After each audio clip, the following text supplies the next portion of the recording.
Hello and welcome to the Women's Show. It's always a pleasure to have you here. My name is Birungi, Primah Elizabeth, and with me is a lovely panel of ladies that's going to be discussing the topic, gender, human rights, governance, and the internet. And before we go any further, I would like to introduce to you the most competent panel to have this discussion. And with me, I have Miss Mulungi Sanyu, who is a representative from Uganda. I have Miss Esther Nyapendi, who is a representative from WOUGNET. I have Miss Abiro, who is from the Gender Tech Initiative. And perhaps for our Kickstarter, it should be good for us to understand what internet governance is, governance and the internet. And each of these ladies belong to key players in this sector, and perhaps they will be helping us understand what is the integration between human rights, gender, governance, and the internet. I'll have any of you that is ready to answer that. Hello, my name is Sanyu. I'm from Her Internet. I'm glad to be here. Well, I would like to say human rights, women's rights, of course, and then with internet governance, I believe internet governance is not regulated here in Uganda. So it's basically state regulated, it's individual based, it's a business tech sort of thing. Yeah. Thank you so much. From a brief understanding perhaps of what internet governance might be, is that we have both the private sectors, the public sector, we have the governing bodies themselves working together to create like policies that because we are moving and we are already in the fourth industrial revolution, so it's safe to say that these are sort of rules and procedures and programs in which this whole internet world or community works in a particular country or in the international arena. So if we understand really what internet governance is, the question then would be, how does gender come into these spaces? And that is what we want to talk about today. So the first question, and this will go to Ms. Abiro, would be then that what does this internet governance situation look like in terms of observance of the rights of women? Thank you. So when we look at the internet, just as Renji has said, when you look at the internet, you're looking at it as an ecosystem that has different key stakeholders. So you have both men and women, and when it comes to representation on the internet, because it's a virtual space, it's mostly male dominated. And this has come from statistics from a recent study conducted by Policy on Online Gender-Based Violence, where it says that 70% of women who took part in the 2021 elections, especially those who were vying for positions, were actually bullied and taken off the online spaces. So what does that mean? When you look at the internet, we are looking at a space that does not actually accommodate equality. It's a space that basically has turned into more of a toxic space, I'd say, for women. So when it comes to gender inclusion within the internet, it's an aspect that we have not achieved as a country and as an economy, because as women, we are shy to actually take up those spaces, but also we are pushed out of them even when we take them up. So in terms of gender inclusivity in the internet, it's still a lacking element. Thank you so much. When you talk about that, you seem to allude to a sort of phrase that is common that we hear today, which is the gender digital divide. And that speaks into so much access of opportunities for women in this fourth industrial revolution, because the internet then looks like a whole new earth, if I can say that. It's like a planet that is in space. And if we are advocating for women's rights in this, on earth, then it should be the same thing that we are doing in this other new world, which is like in space, or for lack of a better word. So what do we understand then when we hear people talk about the gender digital divide? And I request Miss Esther Nyapendi to answer this. Thank you so much. Just to briefly talk about myself, my name is Esther Nyapendi, and I'm privileged to work with a great team at Women of Uganda Network. And probably to understand what WOUGNET does, we advocate for, the use of ICT amongst the girls, the women and also the men. So as we work in our society and engage our communities, we, you know, fight so much to include 70% of the women in our society into the engagements that we hold. But back to the question that you are asking, and it's on the about the gender digital divide. Yes, to come from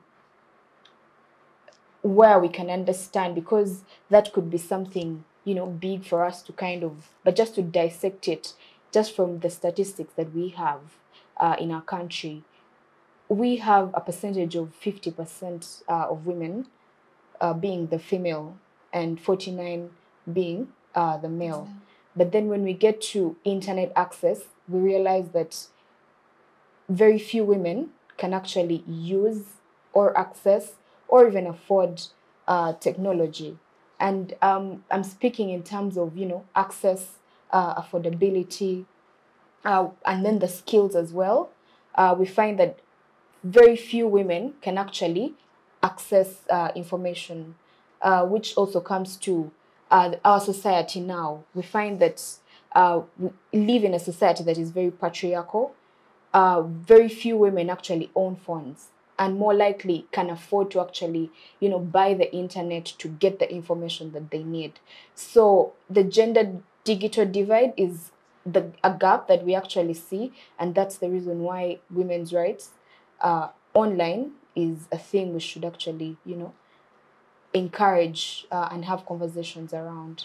Thank you so much. Over to you, Miss Mulungi Sanyu. When she dissects what the gender digital divide is, it brings to my mind a sort of like discussion that's been going around on Twitter, and there were statistics that were released, and someone was saying that every time there is a problem, even if it's just a very small sector of women, feminists will go all over the place and magnify the problem, make it look like it's only a problem that women are facing, and shift the whole conversation to women. We need to understand if when we say, like, when we talk about the gender digital divide, does it also include the men?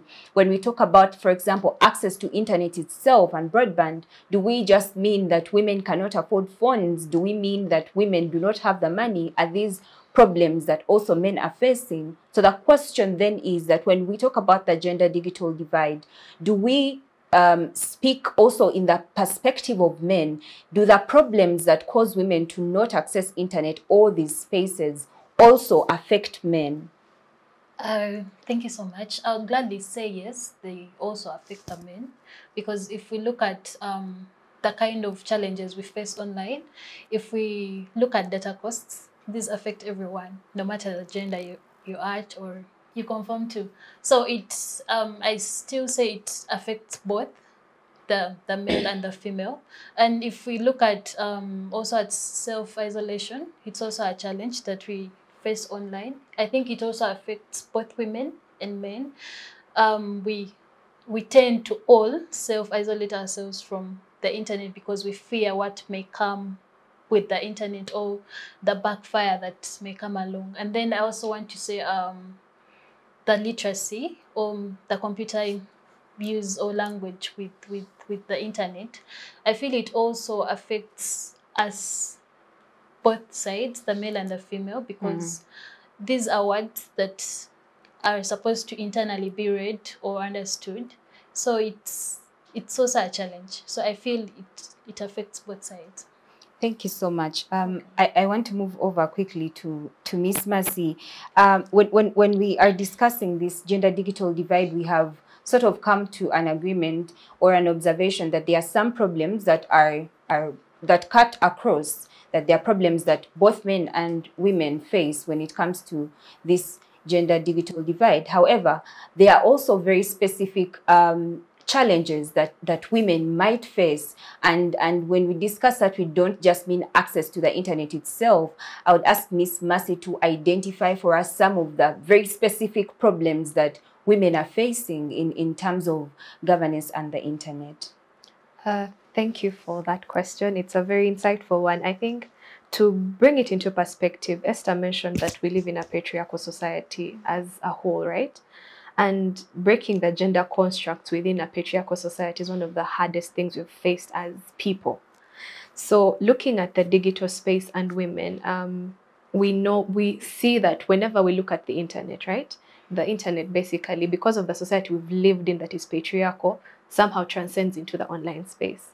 So when it comes to women and accessing the internet and, you know, them facing certain issues on the internet, because we have issues like cyberbullying, hate speech, doxing, which really affect women. I'll give an example. I think there was a time on Twitter, I think there's a lady who posted a picture of herself. She's a plus size lady. And I remember this one particular time, the comments that came out after her posting the picture was, oh my gosh, you know, she's very fat, she looks this way, basically body shaming her. And because she decided to kind of like let go and, you know, show the world who she is, the world looked at it in a very different perspective. So when it comes to the internet space, because of the patriarchal society that we live in that is used to shunning women or shaming women, there are certain things that they expect us not to do online. So for example, if I posted a picture of myself in a swimsuit somewhere on a vacation, because society looks at a woman who posts such as, say, someone trying to sell her body, they're definitely going to have a backlash. You know, someone is going to say, oh my gosh, look at her legs, they're this, or look at her arms, they're probably flabby. But when it comes to women and interacting within the online spaces, it stems down from the society that we've lived in, the cultures and what has been indoctrinated within the society. So when we come into the online spaces, the issues that we face online come from that, because society has labeled us a certain way. So we are not free to express ourselves online because we have those limitations that are silent. Some might be loud, but most times they're actually silent because you're afraid, okay, what will they say about me? Another example you can look at, I think it's when Stella Nyanzi puts up her posts. Most times, you know, there's a lot of backlash. There's always mixed sentiments online. So when it comes to women, and even being an activist, being a woman activist, it's one of those things you have to, the backlash is always something you have to be mentally ready for, because society won't really accept you for who you are, no matter what you put on the online space. All right, thank you so much for that. And much of our discussion, at least for these first 20 minutes or so, seems to be speaking into freedom of expression and speech, especially on the internet. A certain report that was done by the International Telecommunications Union has identified 3 major elements that are encompassed when we talk about gender and in the internet. The first one is being that they look at staffing, that is looking at employing women, and that is staffing especially in senior positions of technology and internet, and where women should be employed. The second one is participation in ITU study groups. And ITU, when I say ITU, I mean the International Telecommunications Unit. Then the third aspect is the work of the Broadband Commission for Digital Development, being done by ITU together with UNESCO. From these 3 aspects, what we look at, there is a question of involvement, there is a question of employment. So then my next question would be to Miss Esther, and that question is that there's been a sort of conversation around the fact that sometimes there are opportunities, but women do not actually take up these opportunities. A research was done in the US also, and it was discovered that even when opportunities to apply for courses like software engineering are laid out, you'll find that substantially a huge number of the applicants will be male and not female. So then the question then would be, do you think that there are innate things that women fear?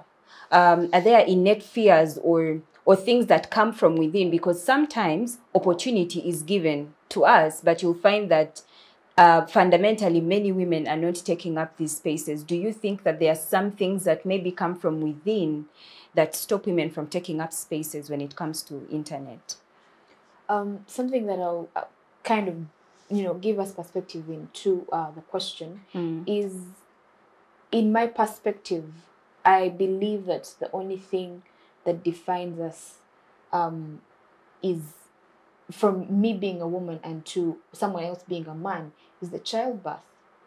I mean, in the day and era, we all can actually do what men can do. So I strongly believe that women should have the opportunity to actually be in the decision-making, levels that men are actually, because that then accounts to the information and data that is out there for us. An example could be, if for instance we are giving statistics of men and women probably that are online, you realize that the women themselves will also be counted.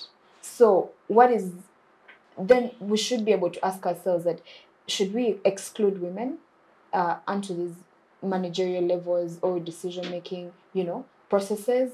I say no, because then we will not give the perspective of, how the internet has evolved. I mean, when we're talking about internet governance, we mentioned stakeholders, that being the government, we talked about the private sector, the civil society, but the users themselves are also stakeholders onto the internet. And then you realize that the stakeholders or the users are women as well. So when we exclude the women, then the research and data that is supposed to be for the community to consume and be able to find solution on specific problems. For instance, how many girls are going into school, how many, women are getting employed. We won't be able to get that if we exclude women in the spaces of decision making. Thank you so much. Thank you so much for that. It's very powerful, because from a very personal level, a friend was denied a placement in a tech, scholarship or something, because the reason was that women we don't have like priority to stay in school. The reason why she was taken over a boy who she performed way better than was simply for the reason that a man does not have attachment, they will not get pregnant, they will not have to take leaves, and women would have to do those sort of things, which then speaks into the fact that there are still these divides even when we try to deny them. A challenge when it comes to people that advocate for women's rights and all these things is that the world or society has painted us a certain label that we want to take over men, we want to take over all the positions, we want to take things that we have not earned. And I fundamentally think that the conversation has long moved from those places, because when we look at the gender digital divide, you actually notice that while there are so many people that are making a lot of noise, that then again now we are going to move into the question of governance, because then it moves into policies. Do we have supporting policies that are enabling women to take up positions when it comes to internet governance? This is a question for Ms. Mulungi. So with the fact that while there is a lot of noise that is being made, the question is there something that is actually happening on ground that we can point to? Because we can all say we are daughters of Beijing, of the Beijing Conference of 1995. And a lot came out of that for us women. So the question is there something that you see on ground, especially in Uganda, that is supporting women to stay on internet? And yes, there is. First of all, I'll start with us as High Internet. High Internet is a feminist organization based here in Uganda that advocates for digital rights and digital freedoms for structurally silenced women. So I believe with this opportunity, there is engagement of women on the internet. We engage more with our publications, our Twitters, our social media handles. So I believe with that, there is engagement of women. And if we look at the internet society right here in Uganda, the president and the general secretary, if I'm not mistaken, they're all women. So I believe there is meaningful engagement of women on the internet. Thank you. Thank you so much. We are moving. This is the month, and on the 25th, we shall be starting the 16 days of activism against gender-based violence. And some conferences have actually termed violence on the internet as a section of gender-based violence. We want to go into a discussion, Miss Nyapendi, into understanding what gender-based violence on the internet looks like. So just to sort of add, before that, to add on what Sanyu has said, when you look at, and to your previous question, when you look at the policies, the policy making process when it comes to internet governance, one thing, maybe it's also something you could think about, it's when it comes to policies and legislations, we've not really taken time to look at it from a feminist and female approach. Mm-hmm. You know, when we come to, for example, the Computer Misuse Act, we had it recently updated. We have all these laws. They are basically structured to conform to patriarchy. So in the process of formulation of policies, we would love to understand more of that, the formulation. The process, basically, when laws are coming into place, we have members of parliament getting into parliament, you know, come up with the laws, don't do this, don't do that. But sometimes we need to ask ourselves, like, do they look at the gender spectrum when you are implementing or putting up a law in place before you actually enact it? Because I'll give an example. I think a few months ago, somebody came and told me, I went to a police station to actually report that I'd been cyberbullied, and the police officer asked me, where is it written in the law? Ooh. Because they don't even have the knowledge that it actually exists. So when it comes to the policy formulation process, I think using a gender-based lens has not really been applicable in Uganda. We've not used that even in terms of the Computer Misuse Act. That's why you see when women are trolled, bullied, we don't necessarily, there's no gender lens when it comes to the law on how it affects women versus how it affects men. It's just general as it is. Then to answer your question, it's I would say it's more like a 50-50 space, I would say, because you know, when you're looking at online gender-based violence, many people do not actually understand what it is, because we're used to defining violence as beating. If I've beaten you, you have a bruised eye, you have a broken limb, that's okay. But according to me, I look at it in terms of my digital footprint, my reputation.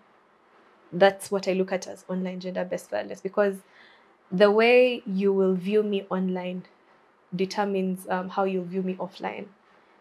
If say, for example, somebody leaked my nudes out of confidentiality and, you know, they got out online, the way you look at me after that has gone offline or online is different. And to me, that is actually violence, because once I have trust in you that you will not share ABCD about me and you actually share it, you are violating my rights because I trusted you. But also, when I look at online gender-based violence, I look at it in terms of hate speech. You know, it's sort of, I would say it's sort of creating discomfort for someone online, in that someone doesn't feel comfortable to be who they are. Most times they feel attacked. So in terms of online gender-based violence, I think for me it would be, what is it that people do that make you feel uncomfortable online? That can be revenge pornography, which has been, I think, a common trend in Uganda for quite a while. Cyberbullying, where everyone is trolling you, you know, just because of something you said. Doxing, you know, basically aspects that make me uncomfortable or make me not want to engage further with people within the online space, is what I would define as online gender-based violence. Thank you so much. Miss Mercy, I would like you to engage us on the fact that sometimes there are struggles or challenges that people are advocating for, and people term them as posh people campaigns, because, for example, someone in a rural area might not understand the need to be respected, or for their data, you know, to be respected when it's collected. They might not understand why it's important to ask why they're signing somewhere, you know, when an organization is out there doing whatever it's doing. A woman out there might not understand. So we want you to help us bring into perspective, does this struggle that women are facing in terms of internet, does it touch the rural woman? And if it does, how, and how can we solve that? So I think for that, I would bring it up. So I work with Gender Tech Initiative. It's a civil society organization based in northern Uganda, Gulu. we work particularly with women in rural areas, women and girls in rural areas, to bridge the ICT gap and bridge the gender digital divide. And when it comes to the data, I mean, they said data is the new oil, right? If you have someone's data, you have everything about them. So how it affects the girls and the women in rural areas, we've seen, you know, people coming, sign this paper for me, sign this paper for me. It's for an online campaign. Most times you are getting, when someone gives you that data, it's like them giving you part of their life. Because if say you're going to ask me for my age, my gender, phone number, where I live, how many kids I have, you know, you're getting into my life, right? So most times it's upon us as, say, civil society actors to actually take that as important, because someone is trusting you with information about who they are.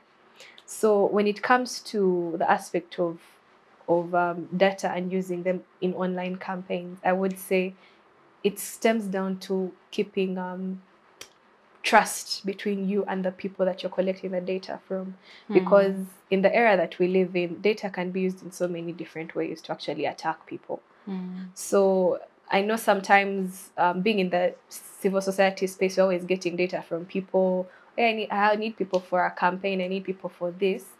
Sometimes we need to extremely be careful. Actually, most times, because we have to protect the people that we actually promise to serve. And when it comes to girls and women in rural areas, it's the same. Because many times, and I've experienced this, many times someone is going to ask you, why do you need my information? Like, you know, it's beyond just, you've asked me to give you ABCD and I've given it to you. Why do you need my information? And sometimes you always have to ask yourself, okay, so if this information lands in the wrong hands, what happens next? So when it comes to girls and women in rural areas, I would say it comes down to the structures and the confidentiality that you have as an organization or as a person. And as you put out that online, say, campaign, how does it reflect onto that community? Because I think we've seen how I think it was an article that was saying how some NGOs are using pictures of people in Africa to reflect a really impoverished and depressed Africa compared to what Africa actually is. You know, so it's very important for us to actually know what story does the data sell, because data has a story behind it. So as you put campaigns, or as we put campaigns online, and as we head into, say, 16 days of activism, and we have all these online campaigns, what does it actually reflect about the society that we are trying to help? Or are we really trying to smear the society as being very bad, backward, you know, not forward, being impoverished? Or are we trying to actually better the situation to make it a better space? Thank you so much. Miss Mercy, I would like, I mean it, Miss Esther, I'm sorry for that. I'd like you to help us understand, because for the longest time we've been talking about gender mainstreaming and the fact that in boardrooms there should be space for a woman in most of these organizations, and this has also moved into now the tech spaces and the internet organizations, the telecommunication organizations. So the question is, do you think that gender mainstreaming is doing what it's supposed to do, or board members or organizations simply having women in those places to just fulfill probably like a legal requirement? Do you think that gender mainstreaming is actually helping us when it comes to equality in terms of internet and governance? I would say the more noise we make, the more we'll actually, you know, the more advocacy we make, the more we will actually get to the goal that we want to achieve. Just from the, you know, speaking about the SDGs, we still talk about, we have issues of, you know, gender equality and all those things that we need to achieve. And I believe that is very true when you talk about women being placed in these boardrooms just to, you know, say yes, or because they're fulfilling a legal right. That is very true. But I think then it gets for us to understand that women are very important beings in our society. When we talk of men going to work, women as well can go to work. And as well, women, when we get back home, we also have other roles that we actually do to keep our homes running. So for us to kind of bring light to the discussion or dissect further is, as we are putting women into these, spaces or in the boardrooms, we should be able to give them the mandate to actually make decisions. A very vivid example could be when I was attending, the media, Focus Week, and journalists were talking about women being in, the newsrooms and everything. We realized that they were only just there to sort of like, fulfill a requirement. But they were not in the spaces where they could make decisions. That this is what we're supposed to do and this is what we're not supposed to do. And it still gets to us understanding the patriarchal society that we have, the mindset that our communities still have, that women are vulnerable, human beings, that a woman cannot say no or a yes to a decision that is supposed to be made. When then we get to, the online spaces, you realize that they still self-censorship because a woman cannot express themselves. They do not have the freedom to express their opinions or judgments based on a certain matter or issue. Just to the panels that we actually watch these days on the prominent televisions, you realize that a panel could be sitting and they're only male. And then the issues that we have, quote and unquote, the big issues that we have, for instance, of land, of oil, it's taken that women cannot have discussions on those things. So I think as we, continuously advocate and have conversations, we need to see that women are actually in the spaces where they can make decisions, they can lead, because we are very special human beings. The deduction from that seems to be that the direction from which or the angle from which we undertake gender mainstreaming should change, because it should move from a place of, a woman has to be in this place where we just want to fulfill a legal requirement.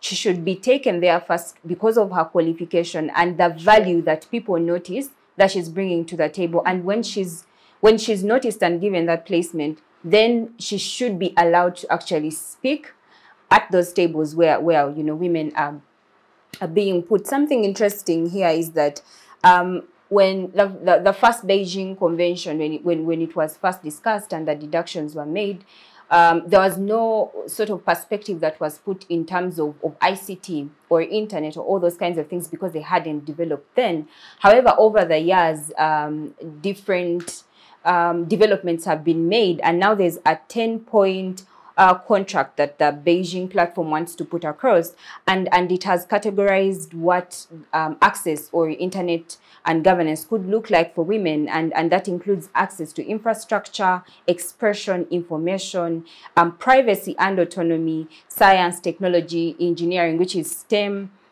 women's participation in media, women's representation in media. And now I want the conversation to move, because when you actually look at the statistics, we have more women activists for even things like climate change, and for most of the things that we're actually doing here on Earth. There are more women activists than men, and the question would go to Ms. Mulungi. What does the space look like for women activists, not just for women's rights, but for all other things like climate change and all these things? What does the internet climate look like? Is it supportive? Is it retarding? What do you think? Thank you so much. On a women-based level, I feel like it is retarding, because even it still goes back to the society on how it has groomed women to look like or behave like, or the kind of responsibilities they're supposed to do in a community. So I feel like it has been retarding for women based activists. But then if we are to be at a general level where both men and women are considered, I feel like it is supportive at both levels. But then with the women, if it wasn't because of the gender misconceptions and so on, I feel like it would be supportive. Yes. So Just to add on that, specifically talking about security and privacy being a very important issue online, is that the activists are not safe. I mean, why does a woman have to come and speak about something, and they're going to be, you know, abused and, you know, told that you're not supposed to say that and all those things? It then goes back to, I think, mindset.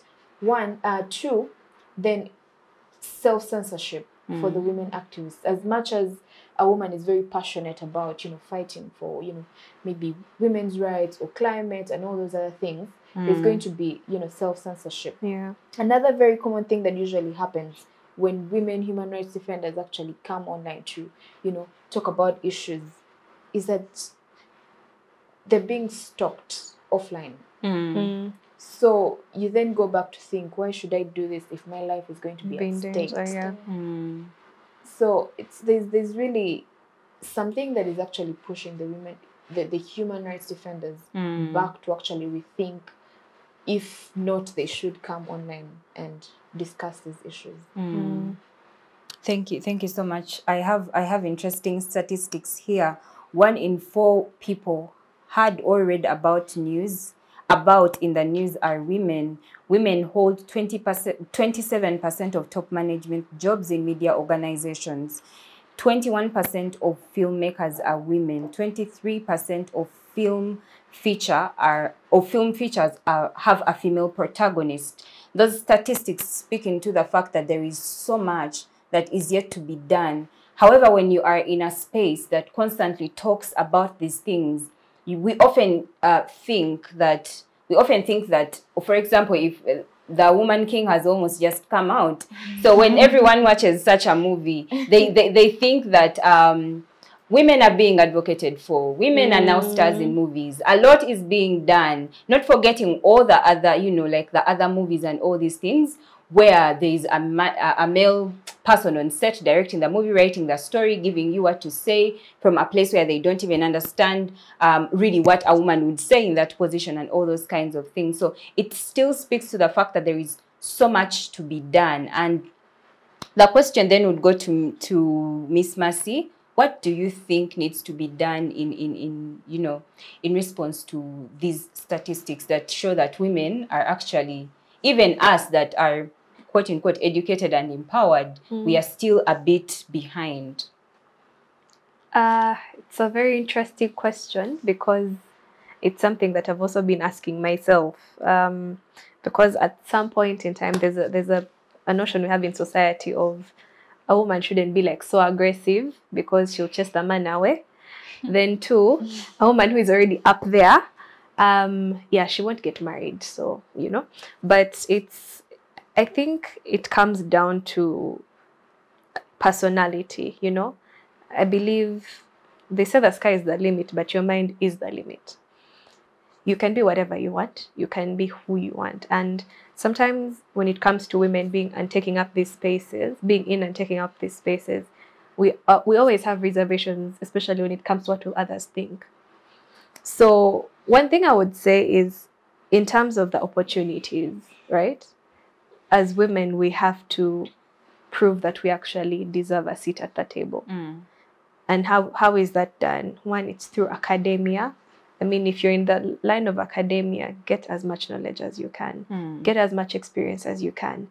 But also, the world that we live in is a selling world. People buy what they're sold, right? Figure out what your niche is and sell that. There's a statement that someone once told me, that when it comes to the online space, it is people's disgrace and shame that sells, even in media. If it's a story about, say, a woman who beat up her husband, it sells faster compared to a man beat up his wife. I think you also saw a story on social media how I think a husband cheated on a wife, and then the child was having this whole back and forth with the father.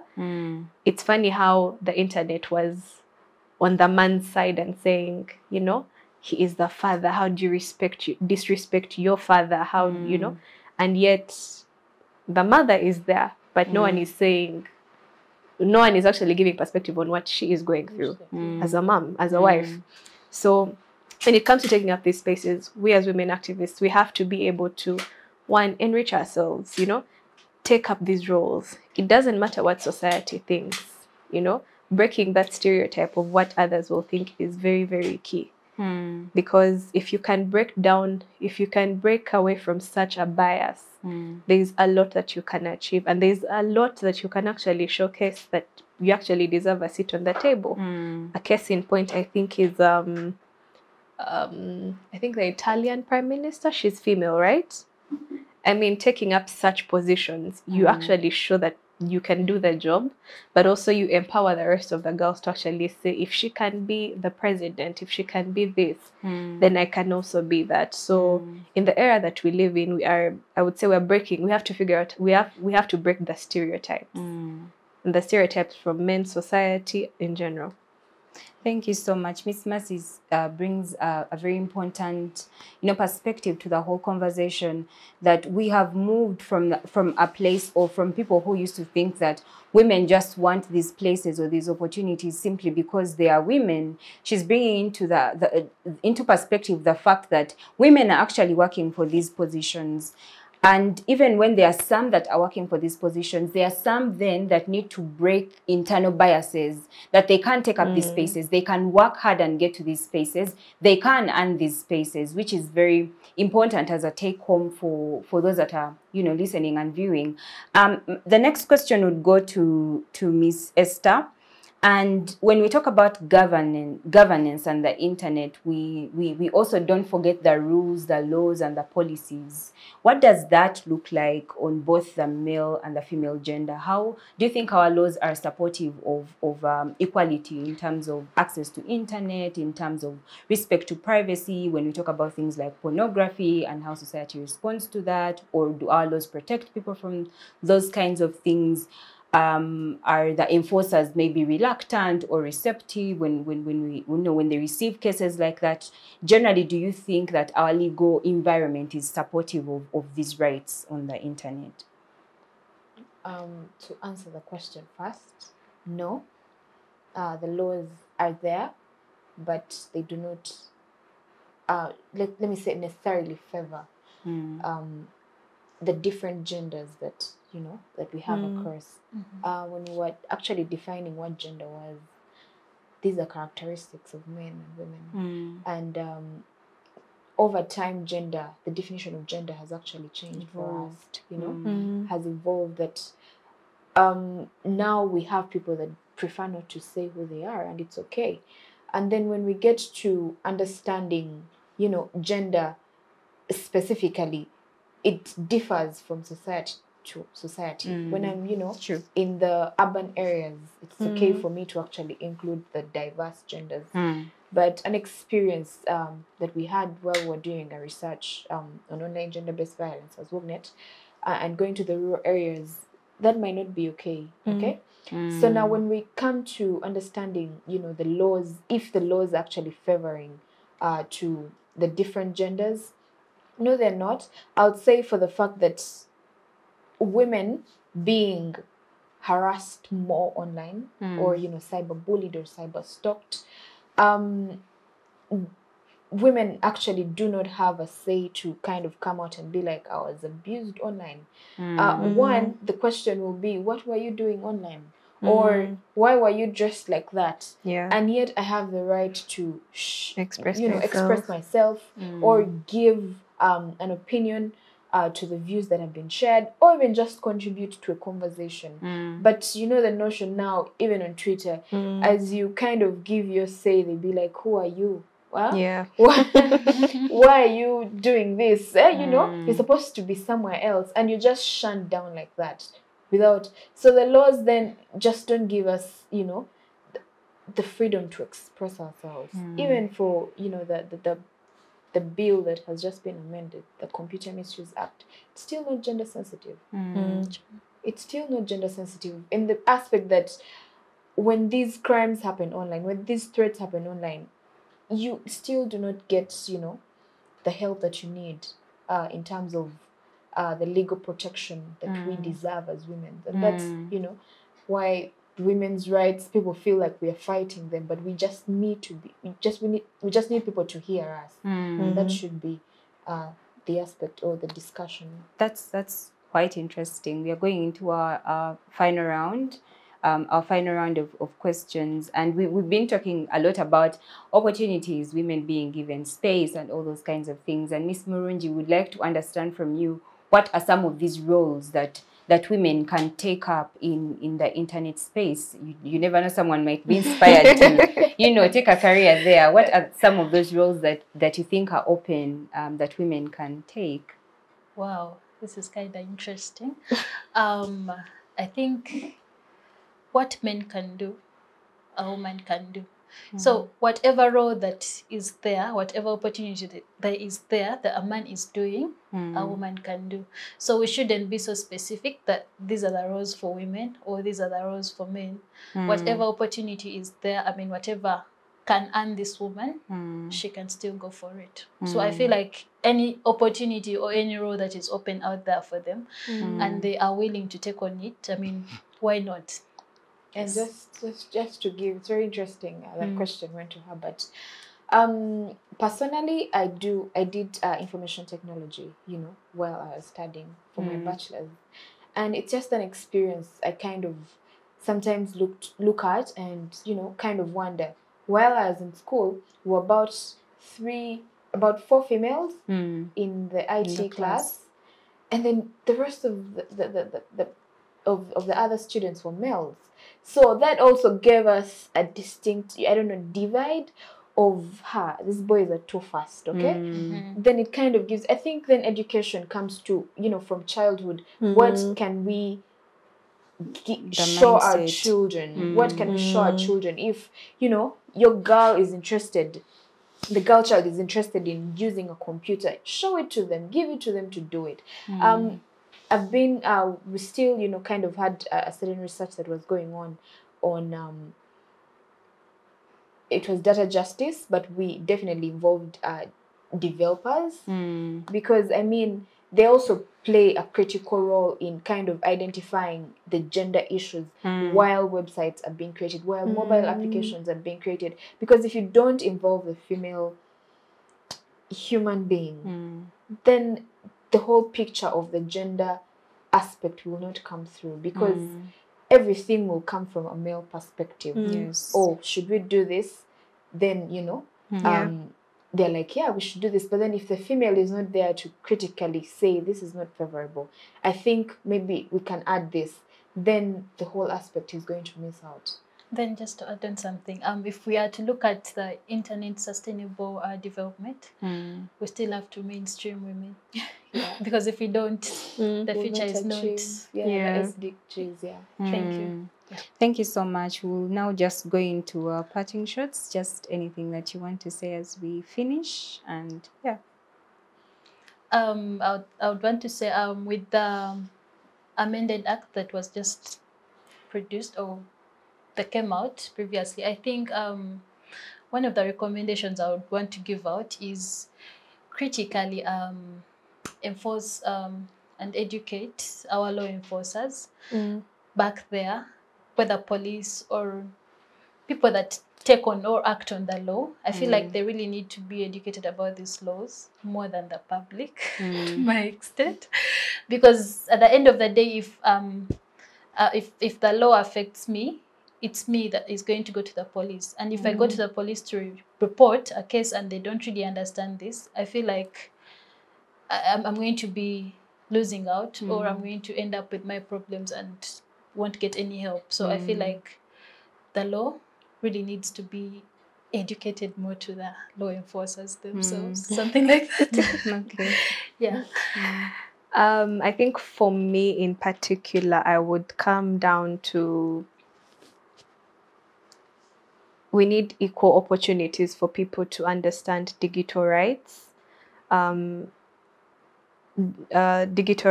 accessibility, connectivity, and affordability. And in order for us to achieve a just internet, we need to have all those aspects synchronized, and as a country we don't have that, especially for girls and women in rural areas.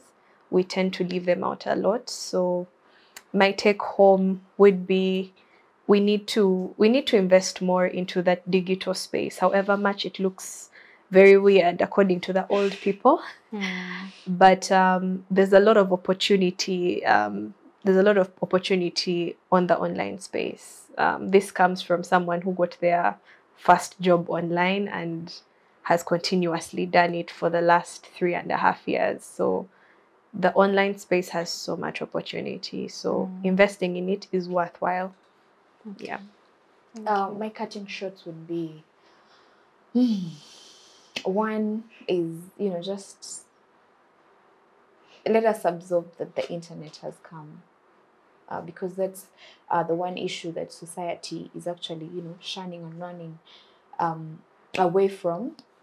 AI is taking over, and I don't know how it should come to us or how we should absorb that, but it's the truth. And more likely to understand that we should not have distinctive, or what I should say, separate actors, working in the favor of who benefits them. For instance, the government working to, for the rights probably to benefit the ministry, blah, blah, and so on. And a few people in there, leaving out the rest. One thing that I distinctively read while I was, going through the course of internet governance is that they were looking at the multi-stakeholder approach. And the multi-stakeholder approach involves the government coming on board, the private sector coming on board, the civil society coming on board, the users themselves coming on board, and identifying the solutions that need to be, that need to actually solve the problems that we have on the internet.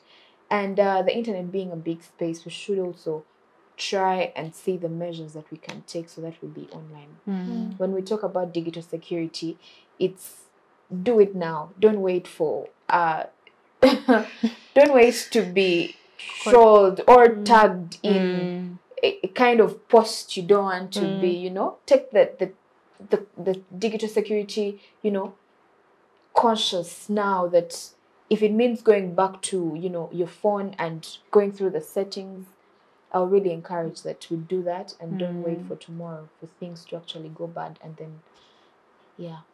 Thank you so much to our lovely guests and you, our viewers. Thank you for joining us, and we hope that you can join us next time.